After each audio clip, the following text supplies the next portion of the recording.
Salut à tous, c'est Clément de BetPerf. Alors aujourd'hui, on se retrouve pour un nouveau format de vidéo où je vais vous donner mes tendances NBA pour l'intégralité des matchs et on commence avec les rencontres de ce soir, de ce samedi 2 février. Je filmerai ces vidéos NBA la veille des rencontres et c'est pourquoi je parle de tendances et non de cotes. Si jamais tu veux recevoir les cotes que je trouve les plus intéressantes à jouer, je t'invite à rejoindre mon groupe privé. Je te mets un lien tout en haut de cette description. Tu verras, tu as 10 jours 100% gratuits pour te faire un avis par toi-même de la qualité de mes pronostics. On commence avec le match opposant Détroit aux Clippers, deux équipes qui sont à la lutte pour la 8e place qualificative pour les playoffs et deux équipes qui ne sont pas en forme en ce début d'année 2019. Même si Détroit a l'avantage du terrain, je pense que l'équipe des Clippers est plus complète, alors que du côté de Détroit, il n'y a que la raquette qui est bien fournie avec Drummond et Griffin, et c'est pourquoi je donne un avantage sur cette rencontre aux Clippers. Deuxième rencontre, Charlotte qui reçoit Chicago. Alors sur ce match, on ne va pas y passer très longtemps. Charlotte est à la bataille pour se qualifier au playoff, alors que Chicago tank, c'est-à-dire qu'ils essaient de finir le plus bas possible pour avoir de bonnes probabilités d'avoir un très bon joueur à la prochaine draft. Et je pense donc que Chicago va laisser ce match et que Charlotte va en profiter pour gagner assez largement. Et je prévois une victoire de Charlotte de 15-17 points à peu près. Match suivant, et il est beaucoup plus équilibré, Orlando qui reçoit Brooklyn.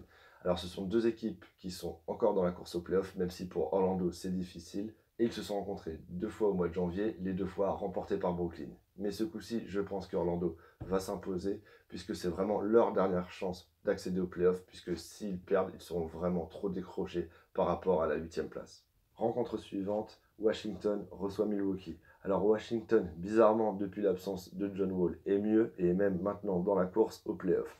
De son côté, Milwaukee caracole en tête du classement et je pense donc qu'ils vont logiquement s'imposer. Mais vraiment, je vous conseille de ne pas jouer ce match parce que je pense vraiment que la cote de Milwaukee risque d'être très très basse. Et face à une équipe de Washington capable du meilleur comme du pire, on ne sait jamais et nous ne sommes donc pas à l'abri d'une surprise. Match suivant, Cleveland qui reçoit Dallas. Alors là, c'est un match assez particulier puisque Cleveland de son côté ne joue plus rien à part finir le plus bas possible. Et en face, Dallas, qui était jusqu'à présent dans la course au playoff, a complètement lâché l'idée d'aller en playoff puisqu'ils ont fait un échange avec New York pour recruter Porzingis qui est actuellement blessé. Et donc je pense que Dallas risque de lâcher cette fin de saison. En plus de cela, Doncic est incertain pour cette rencontre. Donc je vous conseille vraiment de ne pas jouer ce match-là ou de tenter même Cleveland qui devrait avoir une cote très sympathique. On passe tout de suite au match suivant avec Miami qui reçoit Indiana. Alors sur cette rencontre, pour moi, tous les signaux sont au vert du côté de Miami, à part peut-être la fraîcheur physique, puisqu'ils auront joué la veille face à Oklahoma. Je pense quand même qu'il est intéressant de jouer sur une victoire de Miami, puisqu'en face, l'équipe d'Indiana n'arrive plus à jouer depuis la blessure de leur meilleur joueur, Oladipo. Match suivant qui, je pense, va être très spectaculaire, Golden State qui reçoit les Lakers. Alors Golden State, de son côté, est dans la course pour la première place, face aux Lakers qui, eux, luttent pour la 8e place, qualificative donc pour les playoffs. LeBron James est de retour sur le parquet où il s'était blessé au mois de décembre, mais je pense que cela n'empêchera pas les Lakers de se faire déculoter et je vois bien une victoire de Golden State de 10 à 15 points d'écart. Rencontre suivante, San Antonio qui reçoit New Orleans. Alors là, ce sont deux équipes aux trajectoires complètement différentes puisque San Antonio avait eu du mal en début de saison et est maintenant en très grande forme, alors que du côté de New Orleans, ils avaient commencé très fort l'année avec 4 victoires, mais depuis c'est quand même assez compliqué. Ils sont maintenant hors course pour les playoffs. En plus de ça, leur meilleur joueur Davis a demandé un transfert et est incertain pour cette rencontre. Je pense donc qu'il n'y aura aucun suspense dans ce match et je vois une victoire de San Antonio. Partie suivante, Minnesota qui reçoit Denver. Alors sur ce match, bien sûr, Denver est favori puisqu'ils sont à la bataille avec Golden State en tête de la conférence Ouest. Mais Minnesota est toujours dans la course au playoff. Et je pense que Denver peut se faire surprendre sur cette rencontre face à une équipe de Minnesota qui va jouer vraiment son va-tout puisque pour eux maintenant, chaque match vaut double. Et je tenterai donc sur cette rencontre une belle surprise avec la victoire de Minnesota.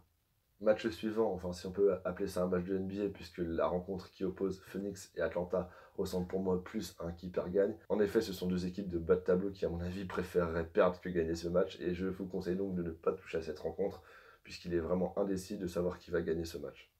Parlons maintenant du match entre Utah et Houston. Alors là, c'est un cas un peu particulier, puisque les deux équipes auront joué la veille, mais petit avantage à Utah qui aura joué son match de la veille à domicile. Élément supplémentaire pour moi à l'avantage de Utah, c'est que du côté de Houston, on le sait, il s'appuie énormément sur un seul joueur, Harden, et donc je pense qu'il va avoir quand même des difficultés à faire deux gros matchs de suite en moins de 24 heures. C'est pourquoi je vous conseille sur cette rencontre de partir sur une victoire de Utah. Abordons maintenant le dernier match de ce samedi soir, Sacramento qui reçoit Philadelphie. Alors là, ça risque aussi de scorer pas mal puisque Sacramento a un jeu assez offensif et est toujours dans la course au playoff à l'ouest. De son côté, Philadelphie se bat pour finir au plus haut du classement de l'Est pour avoir un avantage au premier tour des playoffs. J'ai trouvé les Sixers vraiment impressionnants ces dernières semaines et je pense qu'ils ont la capacité d'aller gagner à Sacramento sans trop de difficultés. Merci de liker cette vidéo si elle t'a plu et comme d'habitude n'hésite pas à me laisser un petit commentaire pour me dire tes pronostics et si jamais tu veux recevoir des pronos exclusifs de ma part, je t'invite à m'ajouter sur l'ensemble de mes réseaux sociaux et notamment Instagram et Snapchat que je te mets juste en haut. Et pour retrouver l'intégralité des pronostics que je trouve les plus value, je te rappelle que tu peux rejoindre mon groupe privé pour une durée de 10 jours totalement gratuite, tout simplement en cliquant sur le lien en haut de cette description. Et enfin, le plus important, merci de t'abonner et d'activer la petite cloche de notification puisqu'on se retrouve dès demain pour une nouvelle vidéo NBA. Je te souhaite une bonne journée. Au revoir.